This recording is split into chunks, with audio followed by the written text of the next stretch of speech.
Good evening, everyone. Please rise for the Pledge of Allegiance. I pledge allegiance to the flag of the United States of America and to the republic for which it stands, one nation, under God, indivisible, with liberty and justice for all. Good evening, everyone. Good evening, Andy.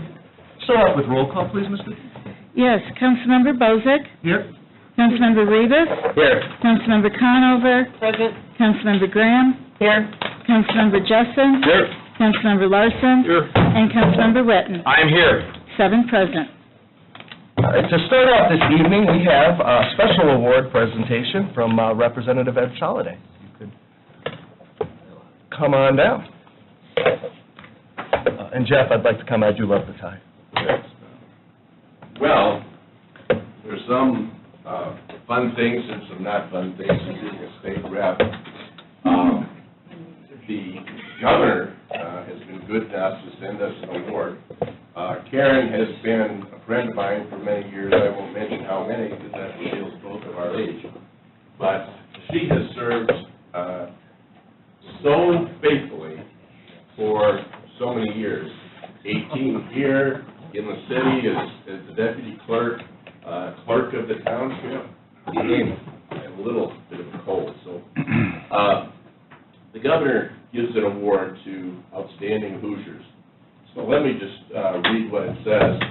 To all whom these presents may come, greetings. Whereas some individuals distinguish themselves through significant contributions to their communities, whereas the qualities and characteristics of such individuals reflect the best of the great state of Indiana, and whereas the actions of these individuals endear them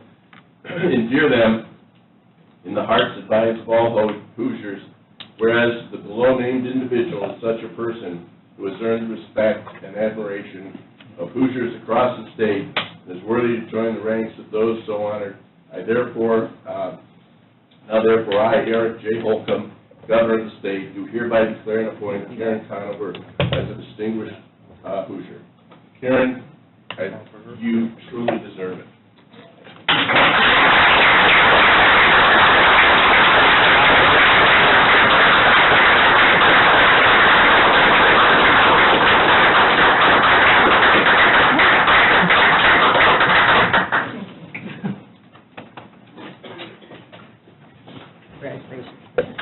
Way to go, Karen.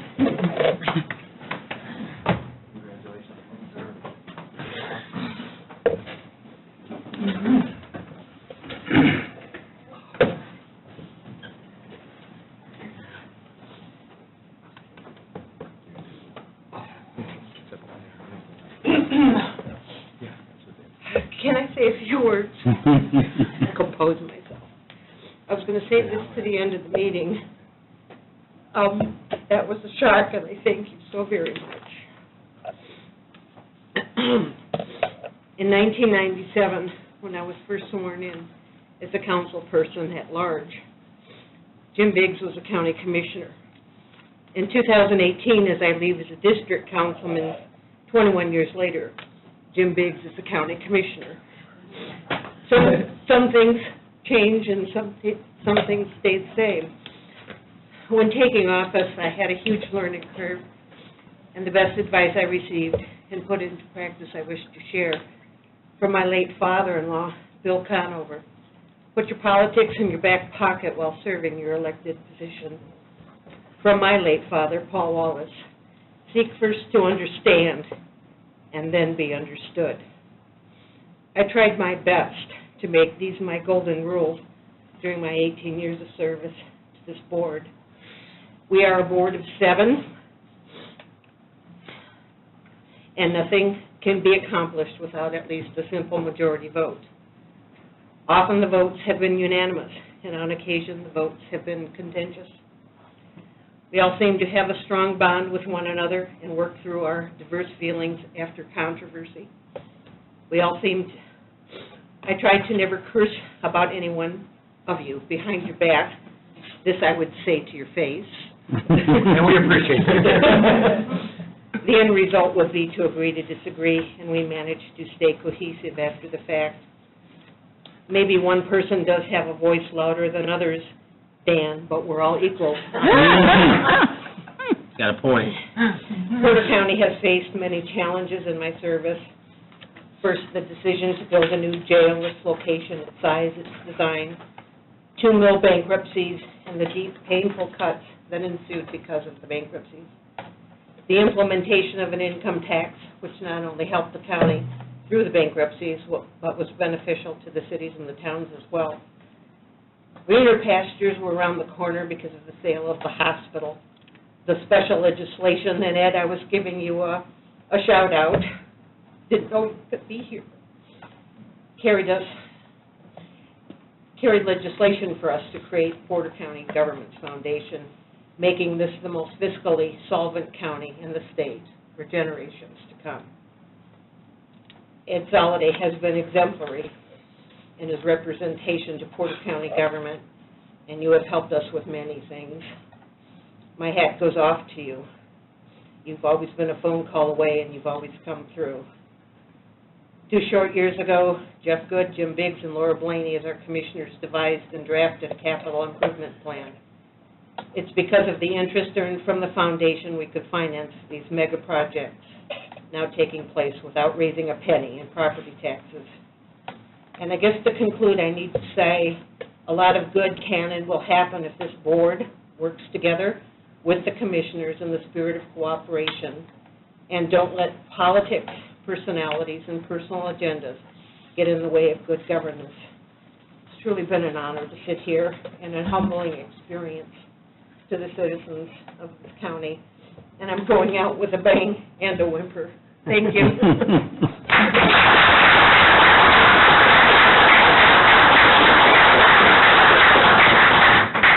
Well, all of this is a tough act to follow, but this is probably a good time for us to say a few words as your fellow council members, Karen. So I guess you're right. Sometimes I'm the loudest voice, so maybe I'll start.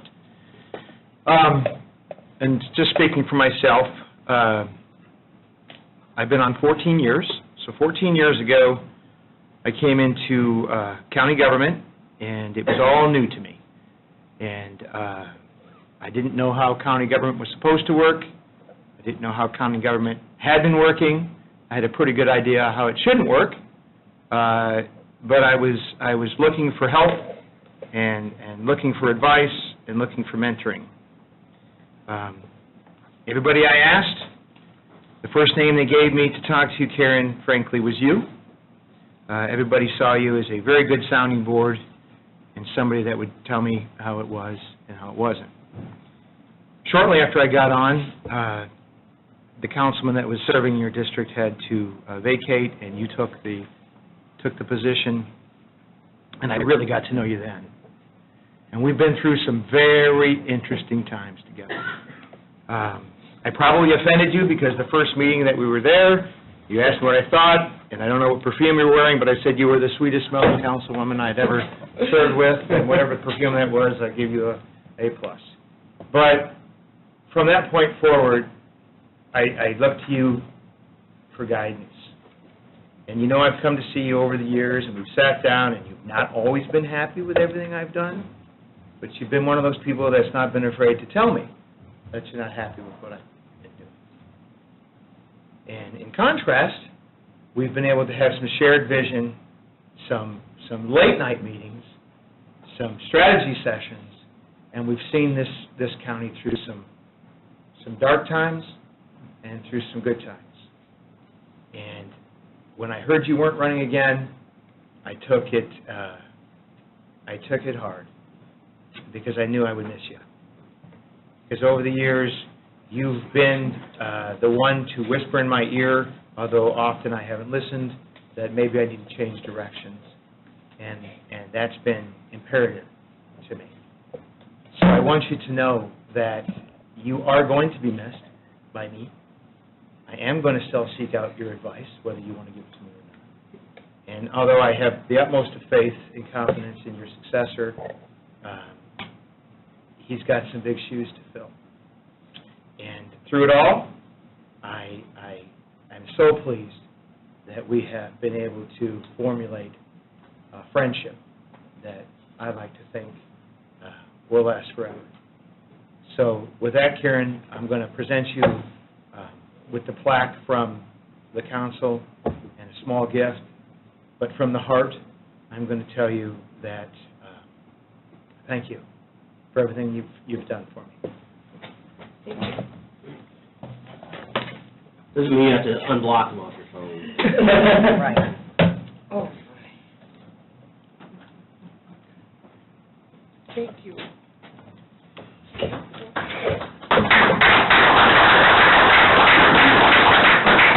Well, I would like to say, Karen, when I came on my first term, you were my mentor and gave me much guidance and sound advice.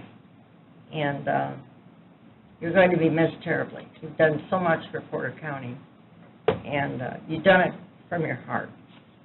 And you've been a great leader, and you're going to be missed. Thank you. Karen, in my short time, I've experienced Very short time compared to her. Too soon. I mean, your advice is always solid, it's always nonpartisan, and it's appreciated. And thank you for helping get me through the first 2 years and learn, and I appreciate it as well. Thank you, Andy. I think it's easier for me to say since I've been out here for 8 years. I've served with everybody here, a couple other guys. You've been the steady one that's been around here. You've been the one that stayed in the middle and kind of tried to keep us together and going forward in the right path. You've been the steady hand since I've been here. Thank you very much. And Karen, from my perspective, you've been a tremendous resource and mentor for me over my 4 years on the council. And to me, you are a breath of fresh air in this game of public life. And I think you epitomize what a public servant should be about. And the struggle I've had with this political arena is there's oftentimes too much partisanship, there's politics of personalities, and there's personal agendas and all those things that drag down the good that can come from government. And you've never embraced those things. In fact, you're quite the opposite. And you've taught me that you don't have to play those games to be successful. In fact, you can be that much more successful if you try to bridge the gap. And you have done that in my 4 years of experience. You are that person that helps mediate through many different trials and tribulations and helps all of us kind of get back on track to do what's right for the people of Porter County. So you've always been about getting things done and doing what's right for the people, and to me, that epitomizes what a public servant should be about, and I think you fit that role incredibly. And I will miss the guidance and the mentoring, although I too will also be leaning on you in the future for guidance, because we're going to need it, frankly. And don't be surprised when you get that call asking for continued guidance, because you've been wonderful to work with, breath of fresh air, and you're going to be sorely, sorely missed. Chuck, my husband, is in the audience tonight too, and he didn't tell me he was coming, but he's here, and we're not moving to Florida.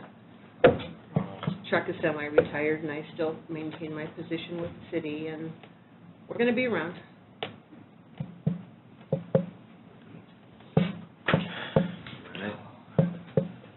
Although it would be cool if you moved to Florida, because then we could come down there to get advice. I'd come to visit you. Well, real fast, since on the opposite end, Andy, we got a plaque for you too, in appreciation of your outstanding service for the 3 months you were on the county council. That's about 3 months, guys. Oh, 3 years. Really? So, no. Really? We do appreciate your service to the taxpayers of Porter County. Thank you. I appreciate And it. hopefully you stay involved as a Democrat. Hey. Doesn't say that on here. Oh, that's not what it says. Thank you, guys. I appreciate this. That means a lot to me. And I've learned a lot over the past 2 years. I didn't write anything because I didn't know I was getting anything. So I just thank you, guys. I appreciate it. I hope to be back one day. And I would echo Jeremy's thoughts. You know, Andy, it's been a pleasure to have you on the council, and I think that, albeit, the election may have not gone exactly as you'd hoped, I hope it's not the end for you. I hope it's just a bump in the road, and we'll see you again. Appreciate that. Thank you all again. All right, so to continue on the agenda, next up, we have the approval of council minutes. I'll make a motion to approve July 31st, 2018 minutes. Catch it up. Second. Okay, we've got a first, we've got a second. Any questions or comments? So I'm just curious. This is December, and these are July. Are we getting there? Are we pretty good on the minutes now? This is sort of just a straggler that. Right. So this doesn't imply that we haven't done all of August and September yet, right? We're halfway through September Okay. and part of October, too. Forget I asked. So, okay, that answers my question. Well, hopefully we can get that caught up and, yeah. Well, let's not forget you asked, Dan. I think we really have to, I think it's important for the general public, if they want to Right. go back. I mean, they can watch the videos, but review the minutes. To me, it's important that minutes are as current as possible. That's true. Although the videos are a real hoot. Real hoot. Are we live? Oh, yeah. Now you tell me. Okay, was there any more discussion on the approval of minutes? Hearing none, all those in favor signify by saying aye. Aye. All opposed, same sign. Motion carries. Next on to our first reading, Ms. Vicki. There is no first reading because there are no additional appropriations today. Perfect. Yes, No first reading. There's no first reading? there's no Okay. additional. Oh, okay. Okay, so first up this evening, we have the commissioners. I'd like a motion for the transfer, $1,125. Second. We've got a first, we've got a second. Are there any questions or comments? Hearing none, all those in favor signify by saying aye. Aye. All opposed, same sign. Motion carries. Next up, we have the surveyor perpetuation fund. I'll make a motion on the $2,000 in small tools. Second. Okay, we've got a first and a second. Are there any questions or comments? You couldn't get one more year out of 25 years? 25-year-old chair. My employees were punished enough. Thank you very much for assisting us. We got votes, though. Could go either way. I was- Yeah, it could go either way. All right. Any other further questions or comments? All right, I'm hearing none. All those in favor signify by saying aye. Aye. All opposed, same sign. Motion carries. My employees and I thank you. Enjoy the seats, man. That's your Christmas gift. And by the way, thank Karen and her whole Conover clan. Public service for the Conover family has been outstanding for the last 50 years. So thank you. all of you. Have a good Christmas, man. See ya. I'll make a motion on the prosecutor's transfers, all of them. Second. Yeah, first, we've got a second. Are there any questions or comments? Hearing none, all those in favor signify by saying aye. Aye. All opposed, same sign. Motion carries. Next up, we have Parks and Rec, and Vicki, she had, can you kind of explain, you had figured out a better pot to take these from, pretty much? Right. Last month, you approved a budget transfer, and it was approved for the 3620 Building and Structures account. And after we received the invoice, we determined that it needed to come out of a capital line item. So I asked if I could request the council making this transfer on behalf of the Park Department. That will save the Park Department from having to go back before the Park Board to get approval and then coming back next year. So basically, it's a correction to make sure that we're taking it out of the The correct line. $21,838 is just a Mhm. correction. I'll make a Yeah. motion to approve that. Second. We've got a motion, we've got a second. You're just approving the transfer. My motion is for the transfer. So all those in favor, or any questions or comments? I'm sorry. All those in favor signify by saying aye. Aye. All opposed, same sign. Motion carries. Next to the Form 144. 144. So what is, we're doing a retroactive correcting 144, so tell me, Vicki, what exactly we doing? What's the story on this? Well, as best as I can explain it, maybe Walter can explain I it want you better. to start. There We'll appears finish to with be there was apparently an error in the 144 that maybe you approved back in April when one of the positions was moved out of the general fund. But there was a position that was moved, let me see, hold on. Walter, you I'll remember? tell You that. eliminated the Walter, program coordinator, and instead you moved the office coordinator into the general fund. Okay, and that's how we've been operating under all year. And then in September, there was a change in the 144 in the park operating fund of 1179. So what we think really was the intention here was to eliminate the program coordinator 2 position, but that's not what was approved. So there's a position in the program coordinator, there's a person in the program coordinator. So I think that's what is So being Walter, requested here. if I could just change directions. So, why don't you explain? I will do the best that I can. I'm not exactly sure where the error occurred, quite frankly. Right.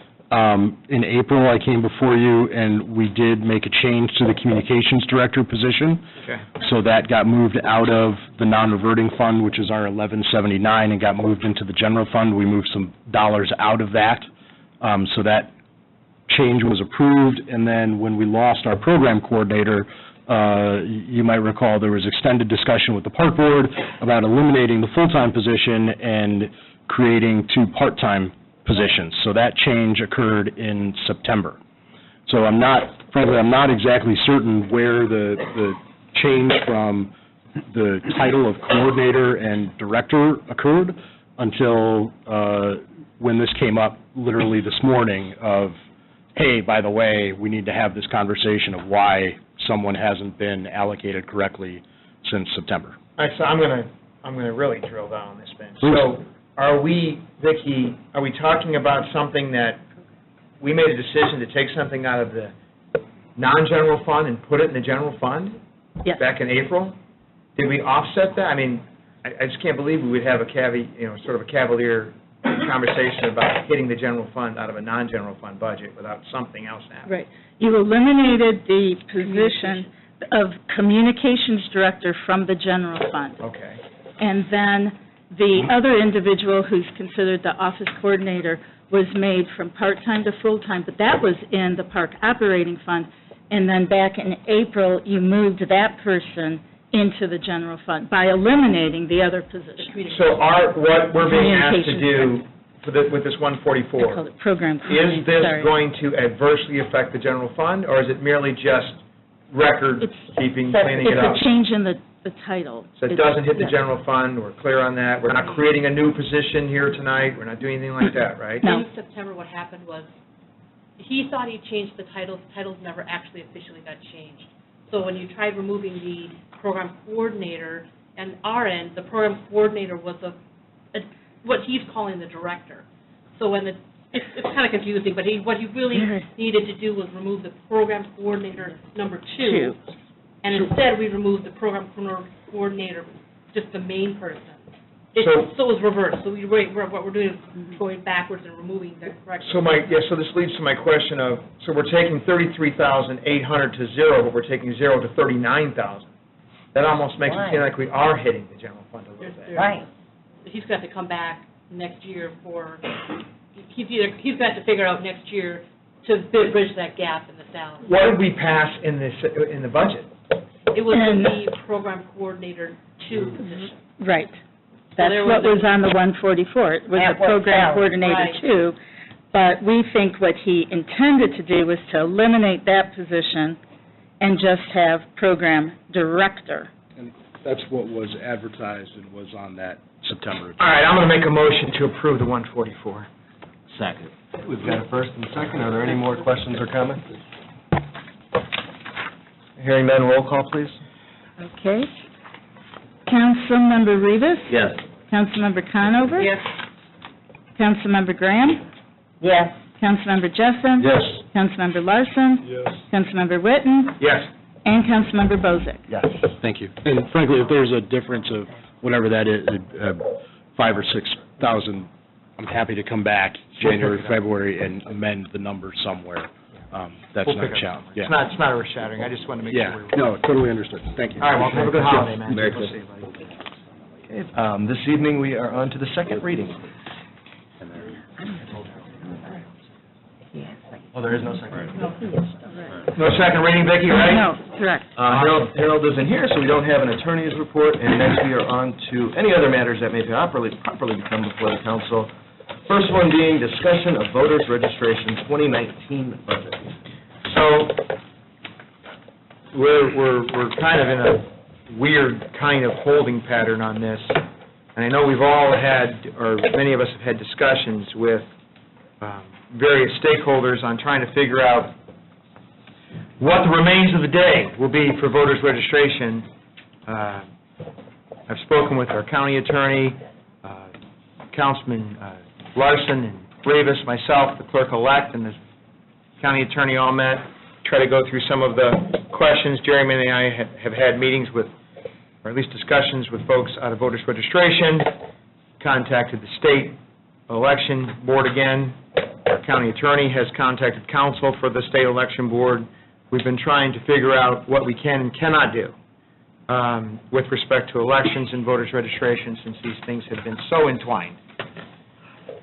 So, in my most recent conversation with the clerk-elect, her thoughts, or her recitation to me was that she has been having lots of meetings and dealing with the audit that we're going through for the election that they're going through.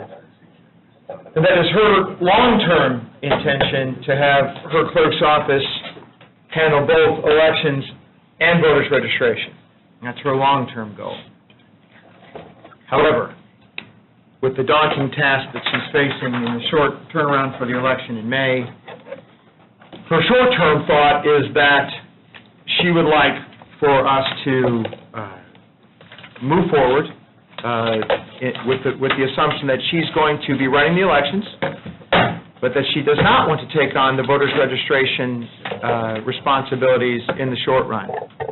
She's asked that whatever we do in the short term, and we can always make adjustments as we go, that she would like to get the election stuff figured out and then kind of double back around and pick up the voters' registration as she learns, a little more about how that office is run.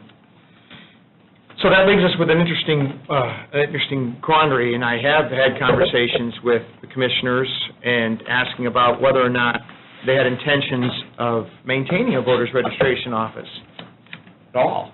And I think, I don't want to speak for the commissioners, but they, at least in my cursory conversations with them, have indicated they were waiting to see what the plan was from the clerk. Jim, is that about it? So I think that, so here we sit, and I think what we need to do is we need to have the clerk-elect come in front of us, and I've told her this, with a plan. We know what her philosophies are now, but this is my plan. My plan is to have this many people in my office allocating this much to elections, leave voters registration, what's left of it, move over what you can to my budget to help with the elections and the operating of the clerk's office, and then move forward with that. So, my suggestion would be that at that time, we would make adjustments to the voters registration budget. I would do it tonight, but I don't even know what it would look like, frankly. And reduce the salaries of the two people that we've left in there, if that's our intention. Move the other employees out under the clerk, the ones that have traditionally been working on the elections, and move forward. But I'm not sure we can, I don't really want to piecemeal it. I don't want to have a lot of guesswork. I really want to know what the structure is going to be from our new clerk and from the commissioners, honestly. So my suggestion would be that, I know we have a meeting coming up in January. Maybe we invite the commissioners, who I think are going to be here anyway, because we have a foundation meeting that we're scheduling for that night, and the clerk, who will then be the actual clerk, in front of us, and we come up with the structure, the plan, the funding, and move forward in that direction. Anybody else have any other ideas? There's nothing else we can do until we know what the plan is going forward. So, simple as I would that. just say that we need to get something advertised. Vicki will have to get with the new clerk as soon as possible in the new year, and we're going to be moving some employees over to her budget to run the elections, and just keep the two employees in voter registration for the time being, it sounds like. Then need to have that presented to us right away, maybe on the 15th, so. Yeah, I think between now and then, we can be, we've gotten some sort of, there's not very many voters registration offices left in the state of Indiana, honestly. We're very rare in that. We can get a feel for what people are getting paid to do just voters registration, and I think we need to adjust the salaries of the people that are left in voters registration who are just doing that job, and kind of move forward at that point. Maybe between now and then, the commissioners will weigh in, maybe there will be some interest in just, moving in a different direction with voters along as we move through this path next year. Well, it's going to have to be advertised, 3rd or the 4th of January, so big decisions have to be made. Yep. To put it on your agenda for the 15th. Yep. So I think we've done all the legwork we can at this point. I mean, Jeff, you were at that meeting. Do you have any other thoughts or comments? No, and we had talked about adjusting their salaries because they actually didn't run the election, but we really can't do anything with that until we have a good feel for what's really going to happen. I think we'd have to leave them where they are. There's any adjustment necessary now. We've already paid them for this year, so it's irrelevant whether we change them or not, so. You're right, that's true. Although one of them did try to work on the election, so there's some consolation in that. So are you guys okay with advertising for the 15th, getting all the players in front of us? Well, I'm okay with that. That way we get that out of the way, Yeah. and then she can go about her business of running the election, voter registration can go about their business of doing voter registration. What about the voting equipment? It has to be ordered pretty quick. Yes. Yes, that's right, yes.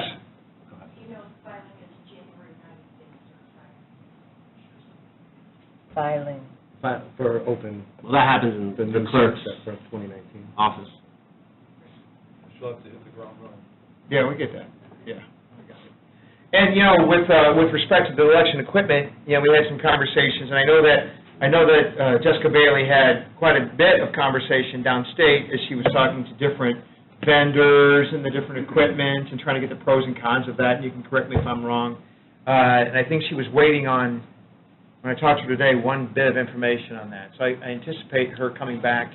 And I know in my conversation with Scott McClure, the county attorney today, we would need to make a decision pretty fast on the election equipment if we're going to have it implemented and running, And I'd like to commend her because she's not even elected to office yet, and she stepped up and really hit the ball out of the park as far as getting going in this process. So I can't say enough about how she's been flexible and moving forward with this. So I think, we've got a good start here, and I think we can build on that. We're moving forward.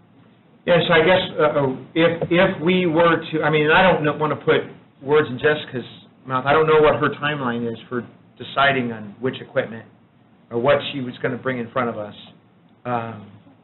We could certainly entertain that discussion as well on the 15th. She has truthfully done a lot of groundwork, and is trying to get as much information.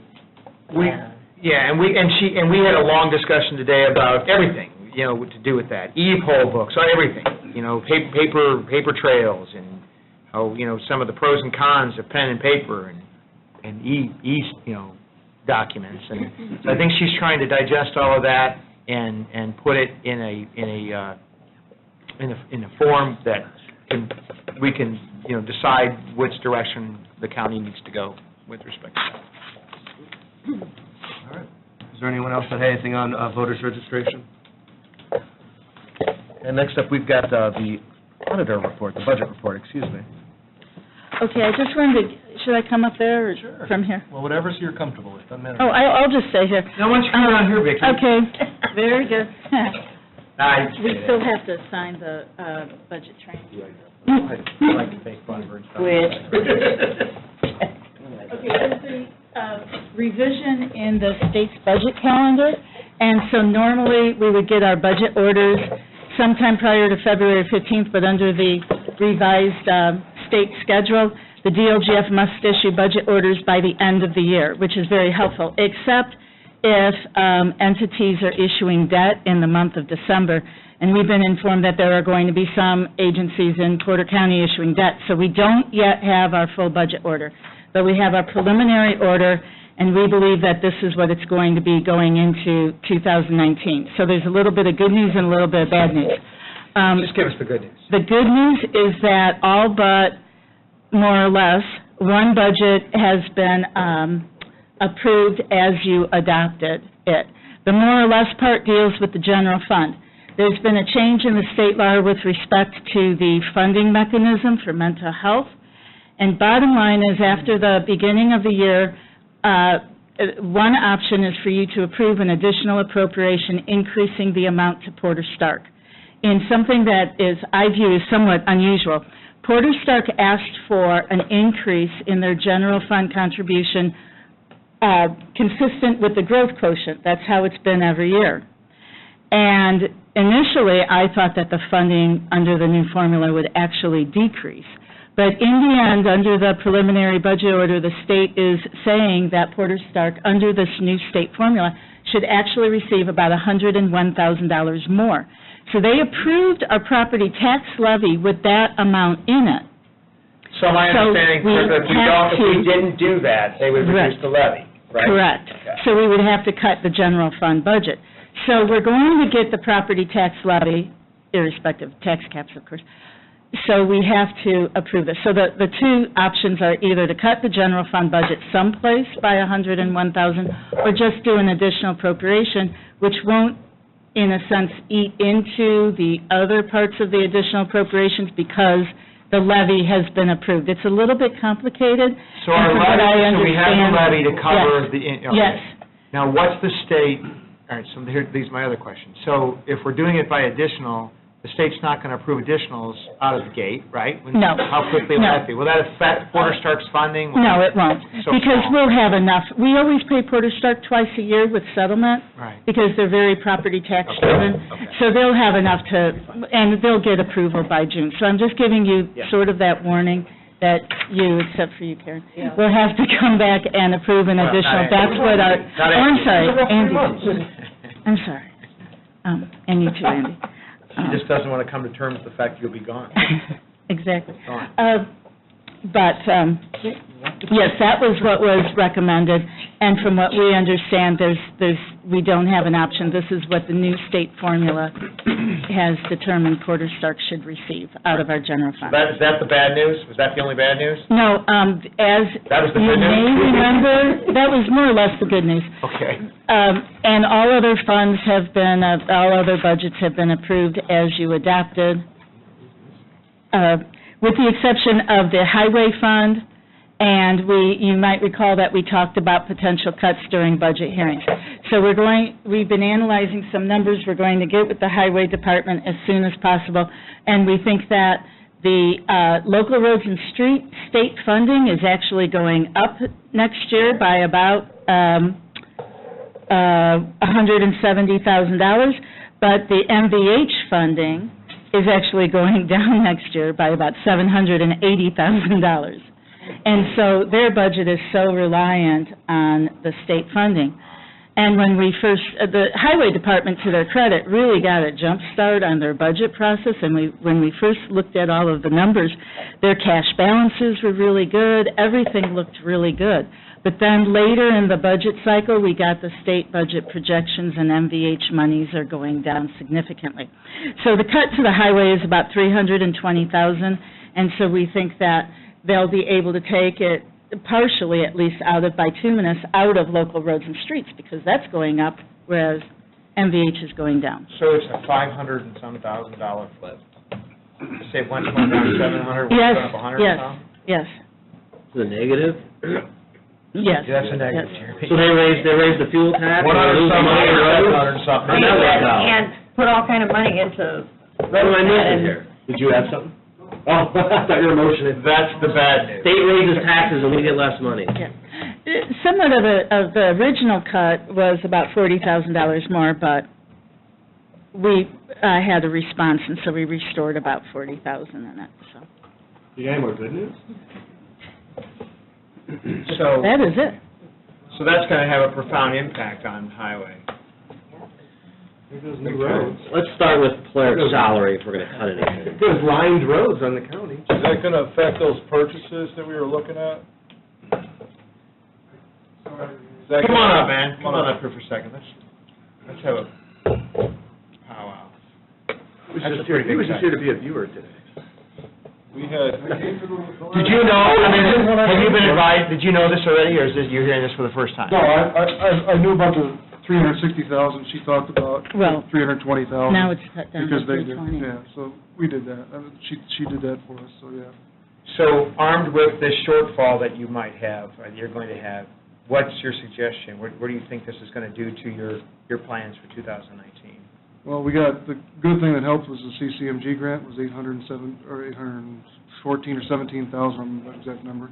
So that kind of helps offset a lot of that, too. That's So- a new grant? Huh? That's not one you had this year? That's a new grant? Well, it's the community crossings we've been doing since 2016. So that's what helps offset a lot of that. So we're still moving forward with a full plan with the new engineer and everything, so. Okay. So you think you'll be able to weather the change? Yeah, I feel that we will, yeah. I don't know why not. We're just going to keep moving forward, and we already have starting a plan together for roads, because CCMG has a calling in January, early January through early February. So we've been working on that with the county, the highway engineer that we just hired, so we'll have a plan.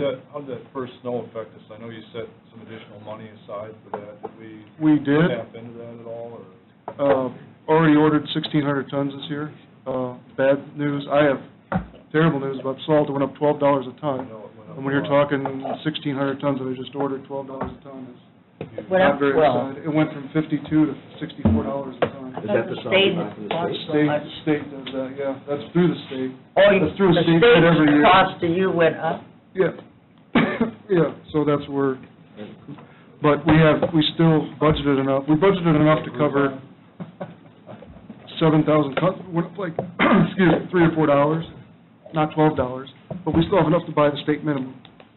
So, So getting back to that, we tapped into all that money we set aside this budget session, the last budget session, or we still have some left over? everything's paid for but half the mowing tractor. All the pieces of equipment are already here. I was gonna, Vicki Dewey, so, Pardon how me? many left in major moves? Remember we used to tap No, major moves? it's Just been, tap? it's pretty much down.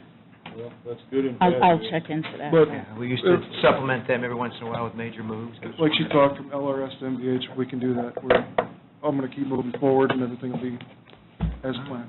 Let us know if something shifts or changes, or, I'll send you an email, I'm gonna send pictures of the new equipment that we've purchased and everything Friday, so Come out and look you at guys will all try to send you all an email. Oh, you have it already?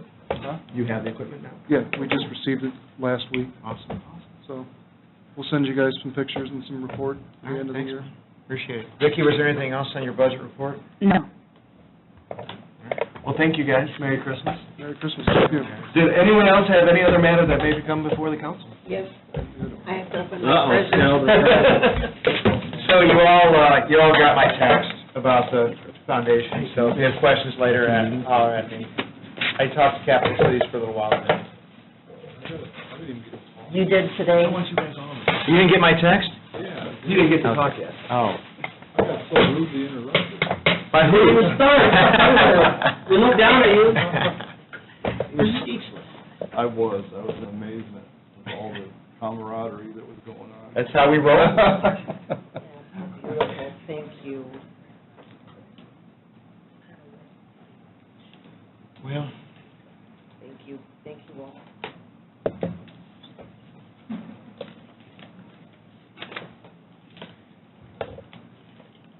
If you haven't ever been there, Phillips Ace has the most wonderful gift shop. Thank you. Thank you. thank you, yeah, thanks. Thank you for your kind words, and behave yourselves. Uh-oh. Well, the first part. You're half right. Well, I like the fact that she looked this way. Because normally, I sit over here and get ignored. You gotta pay that much attention to Karen. Once it gets to Karen, well, that's the end of the road.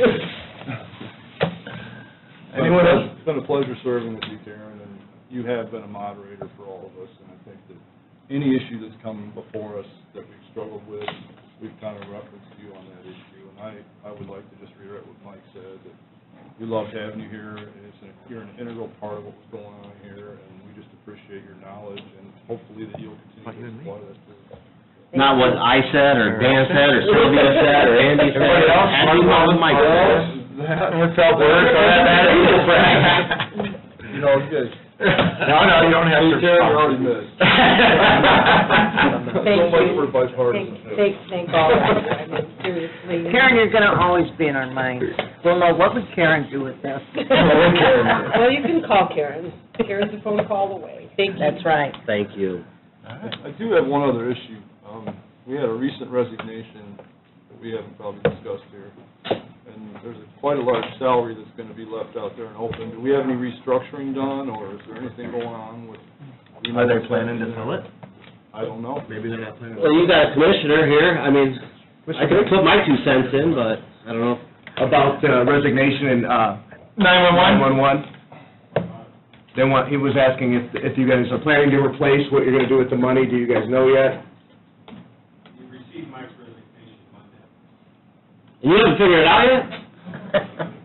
Yeah, but you knew about it last week. So, Monday might be the day that you got the resignation, so. It was probably more like, it was more like Friday or Thursday. In all fairness, I found out from Aaron Valley. Yeah, I think that's probably the case for most of us.